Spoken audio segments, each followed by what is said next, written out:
तो कबीर साहब समझाया करते थे, बंधन काटे विपत में, कठिन कियो संग्राम, चिन्नो रे नर प्राणिया, वो गरुड़ बड़ो के राम। परमात्मा समझाया करते थे उस समय कि तुम श्री राम को भगवान बताते हो, और जब तुम्हारी कथा में है रामायण में कि श्री रामचंद्र जी को, रामचंद्र जी के ऊपर पूरी सेना के ऊपर नाग फांस का एक हथियार छोड़ दिया था। सारी की सारी सेना नाग फांस में आ गई थी, यानी इतने सर्प हो गए थे, सभी सेना को ऐसे हाथों से और चारों तरफ लपेट के बांध दिया था, इंक्लूडिंग लक्ष्मण एंड श्री राम।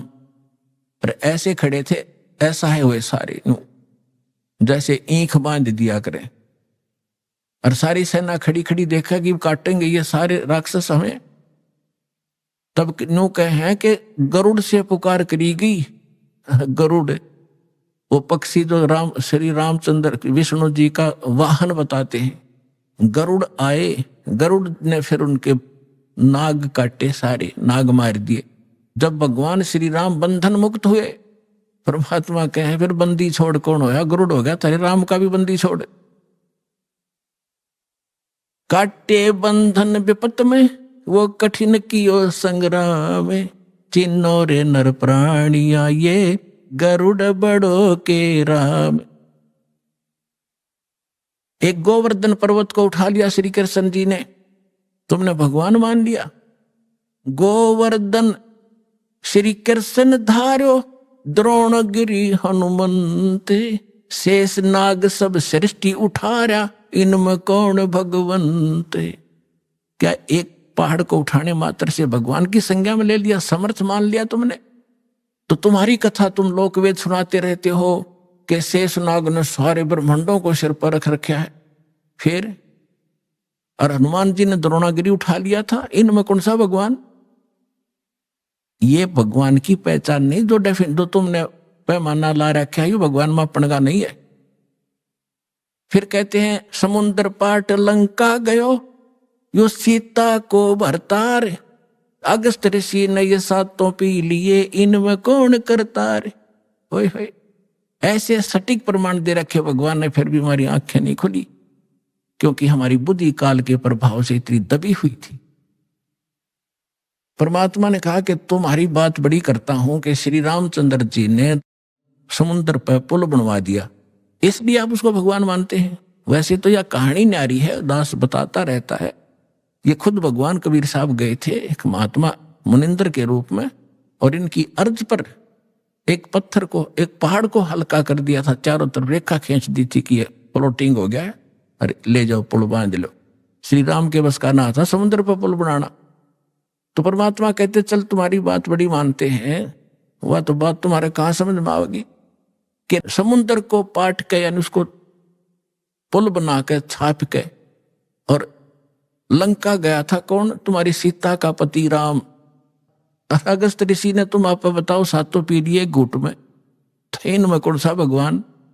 जबकि श्री रामचंद्र जी तो 3 दिन तक समुद्र में खड़े होकर याचना कर रहा था, मन रास्ता दे दे, फिर भी ना रास्ता मिला। और अगस्त ऋषि ने एक घूंट में सारे पी लिए थे, फिर वापस भर दिए। अगर ये इस तरह के अटपट से तुम भगवान को प्रसिद्ध करना चाहते हो तो यूं भी सजना होता तुम्हारा। तो पुण्यात्माओं, सौभाग्य आपका, आपको यह तत्व ज्ञान प्राप्त हो रहा है। इसको तत्व ज्ञान कहते हैं। तो निष्कर्ष निकाला जाओ सारी कथाओं का। ये जड़ी बूटी तो सबने पता था, या तुलसा है या फलानी है या है, तो उनकी जड़ी उसका जो औषधि बना वो है वैद। तो ये दास है इस अध्यात्म मार्ग का वैद, और जड़ी बनाकर भगवान डर गए थे सतनाम और सार नाम की, जो आज दास के समझ में आ गई, और उसका परिणाम आप देख रहे हो। लाखों लोगों का रोग नाश हो गया, घर में वृद्धि होने लगी, अन्य संतान को संतान मिल रहा है, रोग निरोग हो रहा है, और फिर ज्ञान ऐसा प्रबल आत्मा को गदगद कर देता है।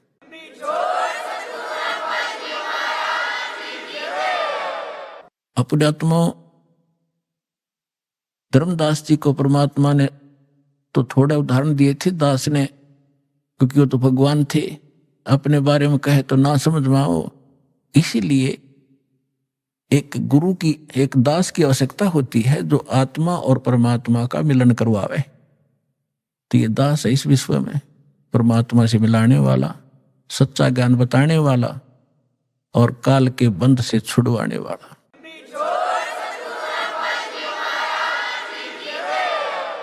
अब दूसरा प्रश्न था धर्मदास जी का कि भगवान श्री कृष्ण ने सुदामा जी के 2 मुट्ठी चावल खा के और उनको धनी बना दिया, उसका एक महल बना दिया। परमात्मा बोले एक राजा का मित्र, उसके लिए ये कोई खास बात है? तुम आप बताते हो श्री राम कृष्ण जी तो राजा थे द्वारका के, एक मित्र के लिए एक ढूंढ बना दिया छोटा सा, एक दे दिए उसमें 200 से 400 रुपये, वो सारी उम्र बचे रहे उसको, तो इसी से भगवान मान लिया। अब ये दास बताएगा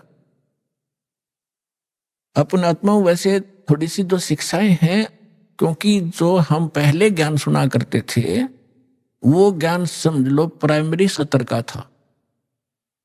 ब्रह्मा विष्णु महेश को ये भगवान मानते थे, तो ये ज्ञान प्राथमिक पहली 5वीं कक्षा तक का समझो। और जो काल को ब्रह्म को भगवान मानते थे वो मैट्रिक तक का ज्ञान समझो, उनकी बुद्धि मैट्रिक तक समझो। लेकिन विधि ठीक ना होने से और वैसे उनको मान लेने से, वो ज्ञान होने से भी कोई लाभ नहीं था। अब जैसे हम कथा सुना करते सुदामा और कृष्ण जी की, अब इन कथाओं से भी थोड़ा सा निष्कर्ष हम साथ लेकर चलेंगे, तभी हम, क्योंकि बच्चा जो 5वीं 6वीं 7वीं 10वीं पढ़ ले तो भी तागली पढ़ाई पढ़ सकता है, वो सीधा 11वीं में कैसे हो सकता है? तो वो पढ़ाई पहले आपको पढ़ाकर आगे चलेंगे। श्री कृष्ण जी बालकपन में और सुदामा जी एक ही पाठशाला में पढ़ा करते थे, और सुदामा ब्राह्मण थे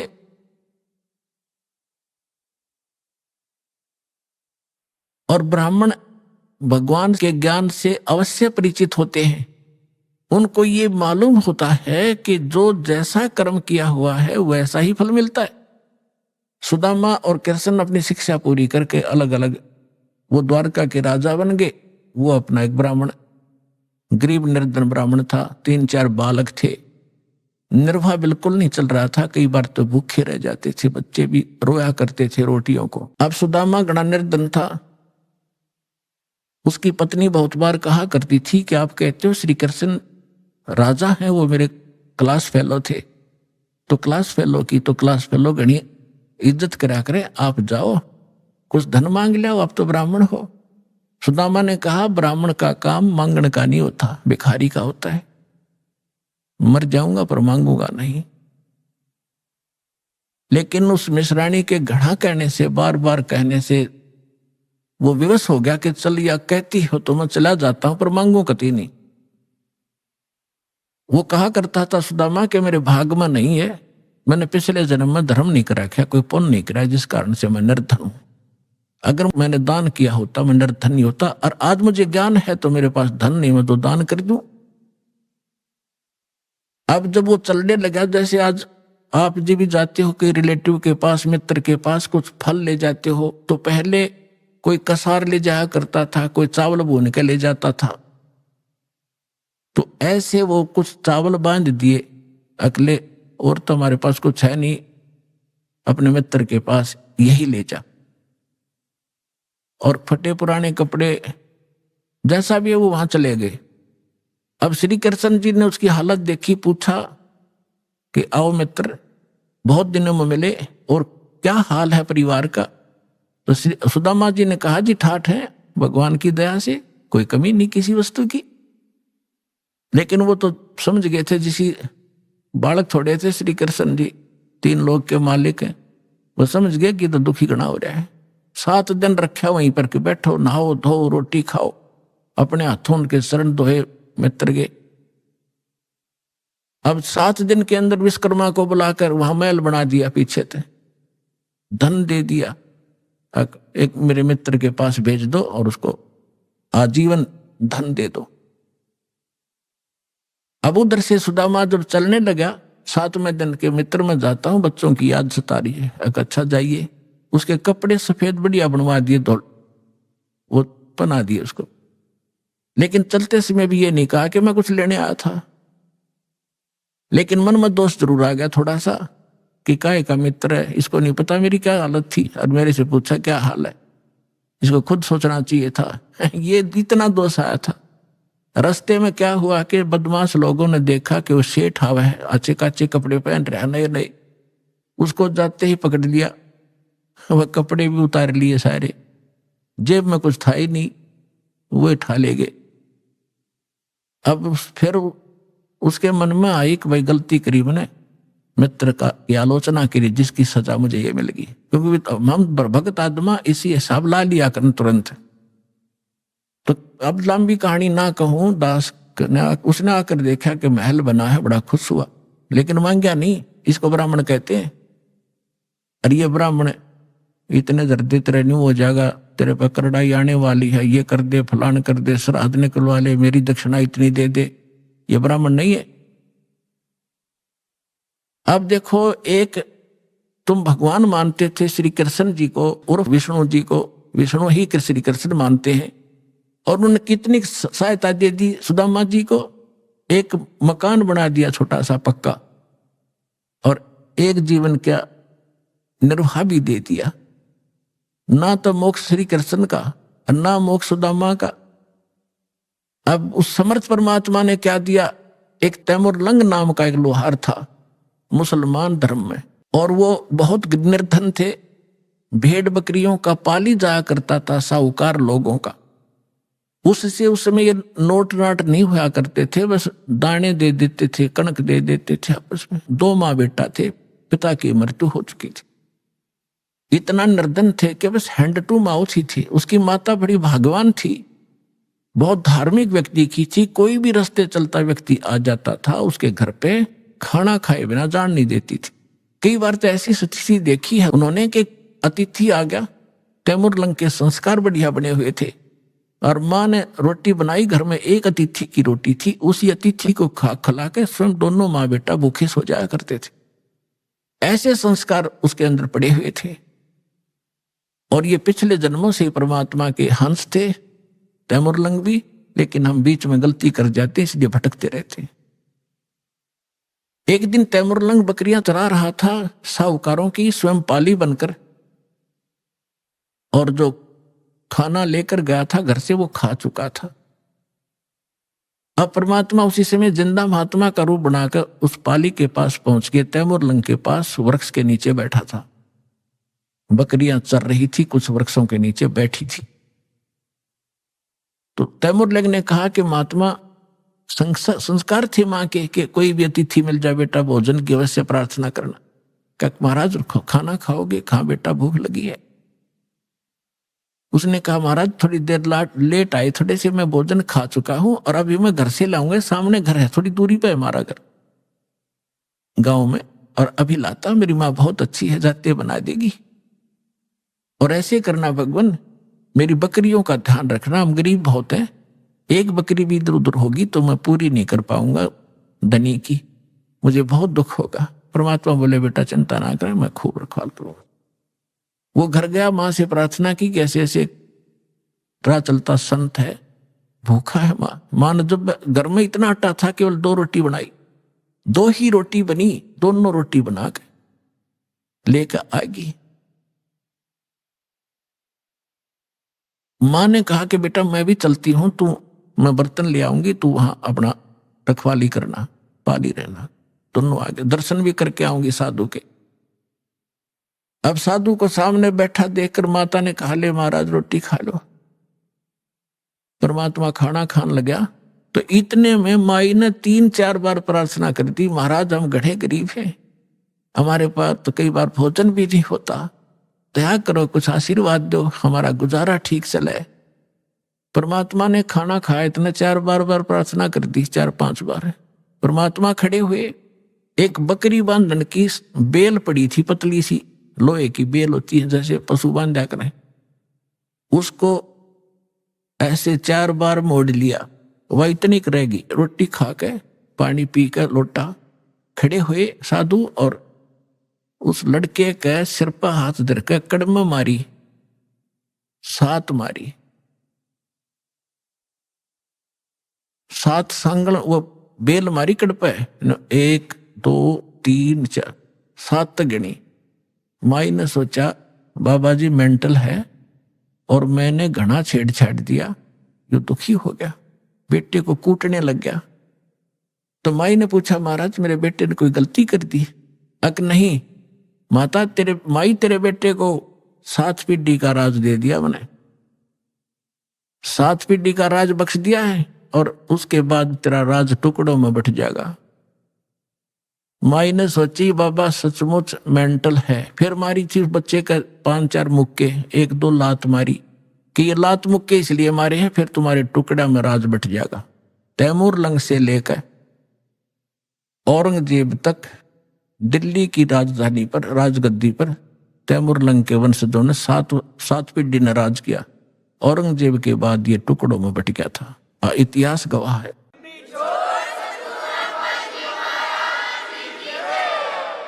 तैमूर लंग ने दिल्ली पर शासन किया था, अपना एक प्रतिनिधि यहां छोड़ दिया था तो उसको टैक्स देता था।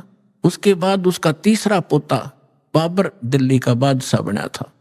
उसके बाद कंटिन्यू आप इतिहास देख लेना, विचलित ना होना। 10-2 शब्द बोलेगा वो, ऐसे समझ लेना जैसे तहसील में रजिस्ट्री होया करे, कोई धोखा नहीं पावे। अब ये बना कैसे? अब माई ने सोचा तो पागल था और उसी समय अंतर्ध्यान हो गए उनके सामने से। तो माई ने सोचा बाबा जी था तो शक्ति वाला, पर जो नौका तेरे बेटे को 7 पीढ़ी का राज दे दिया, या गले ना उतरी बात। अब तैमूर लंग क्या किया करता था? लोहार था ही, ये एक्स्ट्रा जॉब भी करता था पाली जाने की गरीबी के कारण। उधर से एक लोहार के एरन पर चोट लगाता था, ओवर टाइम करता था शाम को आकर के। वो उसको थोड़ा बहुत और अन्न दे देता था महीने 2 महीने में, इससे वो गुजारा करे थे। तो जिस एरन पर वो चोट मारने के लिए लोहार के पास जाता था, लोहार अपनी कोई औजार बनाता था तो वो घंट चलाया करता था, घंटे 2 घंटे शाम को। लोहारों के पास इसी समय शाम को ज्यादा कार्य होता था। तो एक दिन परमात्मा उसी जिंदा महात्मा के रूप में तैमूर लंग को दिखाई दिए स्वप्न में और कहा बेटा वो एरन मोल ले लो तुम, जहां तू सर्विस करने जाता है और टाइम करता है, वो एरन मोल ले ले। तो उसने कहा महाराज हमारे पास तो पैसा नहीं, कि ऐसा कर तू उधार पर ले लेना और उसके नीचे घना धन दाब रखा मैंने, हीरे मोती जवाहरात सोना, और उसको धीरे धीरे प्रयोग में लाना, किसी को पता ना लगने देना, ना दुनिया लूट लेगी तेरे से। और ये काम मैं करूंगा, तू उससे उधार की बात करना, वो उधार दे देगा, ये मेरा काम। परमात्मा जब सौदा बनाता है दोनों तरफ खड़े हो जाते हैं। उधर से उस लोहार के मन में प्रेरणा प्रबल कर दी कि ये स्थान थोड़ा है मेरे लिए, बाहर मेरा एक और प्लाट है बढ़िया, यदि इसको कोई ले ले मोल तो मैं इसने बेच दूं, मैं वहां बना लूं, एरन डाल लूं। प्रबल प्रेरणा। उधर से जाकर सुबह उठा, उसने अपनी माँ से बताया कि माता ऐसे ऐसे मैंने गुरु वो महाराज जी दिखे थे, वो जो जंगल में मिले थे, रोटी खाई थी, मेरे सांकल मारी थी, बेल मारी थी। उसकी माँ बोली बेटा दिखे मुझे भी थे स्वप्न में आज ही, पर मैं कुछ शब्द समझ नहीं पाई वो कहे क्या रहे थे। तैमूर लंग बोला मैं बताता हूं, मेरे याद है, उन्हें ऐसे ऐसे बता। तो कहने लगी बेटा महात्मा तो शक्ति वाले थे, हमें एकदम अंतर्ध्यान हो गए थे, पर वो पैसा तो है नहीं बेटा, लेंगे कैसे हम उसको। तो उन्होंने समाधान बताया है कि आप उधार कर की बात करो। माँ बोली देख ले बेटा ट्राई करके। तो उसने जाके तैमूर लंग ने कहा कि भाई मैं एक अर्ज करता हूं आपसे, ये मैं भी गुजारा कर लूं, मैं भी लोहार हूं, आप भी लोहार हो, और मुझे एरन दे दो ये। वो बोला पैसे कब देगा तू? एरन वाला बोला कि अभी तो है नहीं, मैं कुमा के दे दूंगा। पक्की बात? पक्की, 1 साल में दे देना। हाँ 1 साल में दे दो। अब पे कवा दी परमात्मा ने।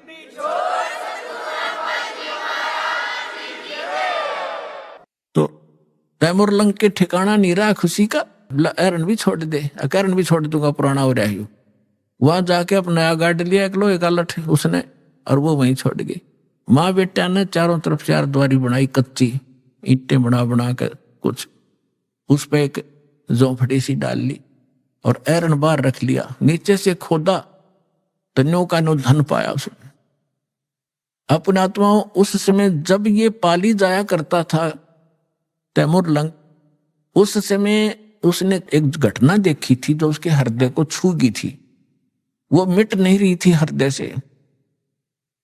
उसी नगरी का राजा घना निकम्मा था और गांव की सुंदर लड़की उसके एजेंट बता दिया करते थे, और वो अपने मंत्री और सैनिकों को द्वारा उन लड़कियों को उठा ले जाता था, उनके साथ विलास किया करता था। एक दिन ऐसी एक लड़की गांव की तैमूर लंग के ही आसपास घर की चारा लेकर आ रही थी खेतों से, सुंदर लड़की थी। राजा के कर्मचारी उसको अपहरण करने लगे। उसने आवाज लगाई, रे तैमूर लंग, ए तैमूर लंग मुझे बचा भाई, तैमूर लंग मुझे बचा भाई। तैमूर लंग ने देखा भाई सचमुच ये तो बकवादी आदमी है। पाड़ी के पास तो लठ होता है, डंडा लेकर लठ बाज लिया, ताबड़तोड़ लाग गया उन सैनिकों ने कूटने।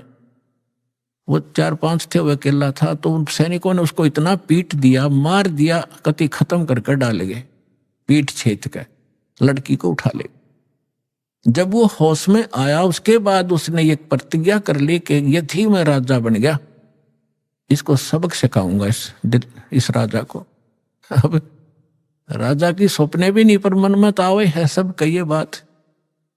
उधर से क्या हुआ, उसने धन देखा, दोनों माँ बेटा खुशी का ठिकाना नहीं। लेकिन निर्देश जो महाराज ने दे रखा था वो याद रखा, कुछ धन निकाला, दूर देश में जाकर बेचा। वहां से क्या किया उसने, घोड़े लाया, पहले घोड़े लाया, घोड़े लाकर बेच दिया, क्यों उधर घोड़ों का व्यापार ज्यादा होता। तो लोगों ने सोचा इसका व्यापार में बहुत वृद्धि होगी, एकदम ये तो बहुत, 1-2 घोड़ा लाया, फिर 10-10, 20-20 लाला बेचने लग गया। उधर से उसने क्या किया, अपने आसपास के जवान लड़कों से कहा कि भाई देखो ये राजा बहुत निकम्मा है, ये अपनी बहन बेटियों के साथ ऐसे करता है, ये टैक्स भी बहुत लेता है, मैं राजा बनूंगा और मैं सबको टैक्स फ्री कर दूंगा, बहुत जायज टैक्स लिया करूंगा और सेठों से लिया करूंगा, गरीबों से नहीं लूंगा, ये आगा पीछा नहीं देखते, और आप मेरे सैनिक बनो, मैं तुम्हें मेहनताना दूंगा। अब लोहार था, लोहार के बच्चे कुछ रिश्तेदारों के इकट्ठे करके जंगल में तलवार बनाने का कारखाना बना लिया, ढाल और तलवार, और घोड़े ले आया, सेना तैयार कर ली। कुछ दिनों के बाद उस राजा पर आक्रमण कर दिया। भगवान की रजा होती है, वचन फलता है भगवान का जो निर्धारित होता है। सुबह सुबह जाकर चारों तरफ से किला घेर लिया उस राजा का और कहा कि या तो सरेंडर कर दे ना युद्ध के लिए तैयार हो जाए। अब राजा ने कहा कि सैनिकों, वजीर देखो क्या है, क्या हो गया। वजीर ने ऊपर चढ़ के किले पर देखा कि बाहर इतनी सेना खड़ी है राजन, अपना सरेंडर करने में हित है। 500-400 सैनिक थे, दिखे 5000, परमात्मा की रजा, समर्पण कर दिया राजा ने, सरेंडर कर दिया, वो राज प्राप्त किया। और उसको कहा कि आज मैं अगर परमात्मा से न डरने वाला होता, ये मुझे याद आया उसने कि मेरे को किसी संत ने आशीर्वाद दे रखा है, तुझे मारूंगा नहीं, तू नगरी छोड़ जा और या यहाँ एक सिंपल मैन की तरह रह, अपना गुजारा कर, रोटी बना रखा, नहीं तुझे भाग जाए से। जैसा भी उसने उस पर कब्जा किया, फिर दूसरे राजा को कहा कि राजा अन्यायी थे, नालायक गणे हो गए थे, तो एक दूसरे को ऐसे काबू करता करता वो तैमूर लंग यहां पहुंच गया, दिल्ली का बादशाह भी बन गया। दिल्ली को भी अपने अंतर्गत करके वहां एक नुमाइंदा रख दिया उसने, ये इतिहास गवाह है। तो तैमूर लंग ने जब ये शासन सारा पा लिया तब परमात्मा फिर मिले। ऐसे शिकार में वो गया हुआ था, कहने लगा रहा निकम्मी आत्मा। वो बैठा था तो वहां उसने बहुत सुंदर कपड़े पहन रखे थे तैमूर लंग ने, बहुत, यानी 2.5 रुपए की कीमत थी उसके पूरी ड्रेस की, उस समय के 2.5 और आज के 25,000, ये समझ लो। तो परमात्मा वहां खड़े थे, उनका वहां खाना खुना सैनिकों का हो रहा था, शिकार के लिए राजा गया हुआ था, वहां बैठा था। तो आके परमात्मा भी किसी अन्य रूप में वहां खड़े हो गए। तो कहने लगे राजा आपकी क्या कीमत है। एक सामने एक व्यक्ति खड़ा होकर कह रहा है कि आपकी क्या कीमत है, कि आप ही बता दो मेरी क्या कीमत है। कि तेरी कीमत है 2.5 रुपये। राजा बोला गलत बोल रहा है, 2.5 रुपये का तो मेरा यो ड्रेस है, बोला इससे इसकी कीमत है, तो एक आने का भी को नहीं। कमी आत्मा तेरे को इसलिए ये राज्य दिया था कि कर्म फोड़ अपने। परमात्मा ने वो रूप बना लिया, दो वो दिन भूल गया तू एक बकरी चराता फिरता था, गिड़गिड़ा रहे थे, आज भूल गया भगवान को, चरणा में पड़ गया उसी समय। अपने बेटे पोतों को देकर आज और लेकर दीक्षा और फिर से भक्ति शुरू करी। तो पुण्यात्माओं सुदामा को एक ढूंढ बना दिया, एक छोटा सा मकान वो दे दिया, एक साल एक जीवन का गुजारा, तो क्या अमर हो गया वो। 7 पीढ़ी का राज दे दिया कबीर साहब ने, एक रोटी खा के, और फिर मोक्ष दिया उस प्राणी को। ये न्यारी ताकत है कबीर भगवान की। बोलो सतगुरुदेव।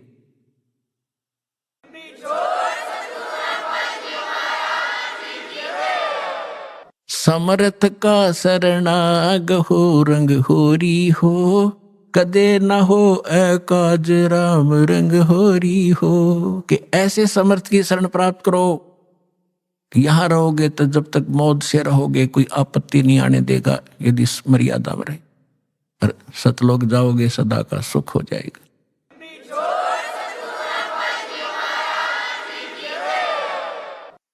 परम पिता परमात्मा पूर्ण ब्रह्म सारी सृष्टि के रचनहार कबीर देव कबीर साहेब कबीर परमेश्वर जी की असीम रजा से आप सभी पुण्यात्माएं सत्संग सुनने के लिए उपस्थित हुए। जिस प्राणी के बहुत ही अधिक पुण्य उदय होते हैं वो मानव शरीर प्राप्त करते हैं, और जिन मानव शरीर प्राप्त प्राणियों को सत्संग प्राप्त होता है वो बहुत ही शुभ संस्कारी हंस होते हैं। सत्संग में आने से प्राणी को ज्ञान होता है कि आप कहाँ रह रहे हो, आपके जीने का उद्देश्य क्या है, मनुष्य शरीर किस लिए प्राप्त हुआ है। आप आज मानव शरीर प्राप्त हैं और आपको कितनी सुविधाएं प्राप्त है। अन्य पशु पक्षियों को आप देखते हो, कभी ध्यान भी नहीं देते कि ये इतने दुखी क्यों हैं। गर्मी और सर्दी, वर्षा और ओले गिरते हैं, ये सारा जीवन ऐसे ही प्राकृतिक आपदाओं को सहन करते करते मर जाते हैं। आप जी ने ये सोच रखा है कि ये तो ऐसे बनते रहेंगे और हम मनुष्य हैं, मनुष्य ही बनते रहेंगे। ऐसा नहीं है। ये भी कभी मानव थे, ये भी कभी मनुष्य थे, और इनको तत्वदर्शी संत सतगुरु मिले नहीं। ये भी अपने अनमोल मनुष्य जीवन को ऐसे ही व्यर्थ कर गए जैसा कि हम सतगुरु। क्योंकि साधना कौन सी ठीक है, ज्ञान कौन सा ठीक है, भगवान कौन पूर्ण है, ये जानकारी का कोई आधार बनाकर हमने चलना पड़ता है। अपनी अपनी डफली अपने अपने राग से अब काम चलेगा नहीं। परमेश्वर ने स्वयं आकर के जो निर्णय दे दिया, पहले तो आप जी को ये प्रूफ कर दिया गया है कि परमात्मा कौन है। इसमें तो कोई शंका रही नहीं कि हु इज गॉड, कौन है परमात्मा। Kabir is God. Who Kabir, कौन कबीर। हम सुल्तानी नानक तारे दादू को उपदेश दिया, जात जुलाहा भेद न पाया वो काशी महे कबीर हुआ। अनंत कोटि ब्रह्मांड का एक रति नहीं भारे, सतगुरु पुरुष कबीर हैं ये कुल के सिरजनहार। ये भी बता दिया उन महापुरुषों ने जिनको भगवान मिले कि काशी के अंदर जो धानक रूप में, दुल्हे रूप में रहा करते थे, जिसको हम एक कवि माना करते थे, वो पूर्ण परमात्मा है। वो अनंत कोटि ब्रह्मांड के सृजनहार हैं, सबके पालक हैं, और वो हमारे सबके पिता है। नानक साहब जी कहते हैं, फाई सूरत मलुकी वेश, ए ठगवाड़ा ठगी देश, खरासियाना भोता भार। ये धानक रूप रहा करता। ये 24 नंबर पृष्ठ श्री गुरु ग्रंथ साहिब में लिखा है, अंकित है। फिर श्री गुरु ग्रंथ साहिब के 731 पृष्ठ पर लिखा है, अंधुला नीच जात परदेसी मेरा, हिल आवे तिन जावे, और जाकी संगत नानक रहंदा क्यों कर मोंडा पावे। फिर 721 पृष्ठ पर लिखा है श्री गुरु ग्रंथ साहिब जी के, एक अर्ज गुप्तम पेश तोदर कून करतार, हक्का कबीर करीम तू बेऐब परवरदिगार। फिर अन्य महापुरुषों ने जिनको परमात्मा मिले, उन्होंने यही बताया है। दादू साहब जी कहते हैं, जिन मुझको निज नाम दिया सोई सतगुर हमार, दादू दूसरा कोई नहीं ये कबीर सृजनहार।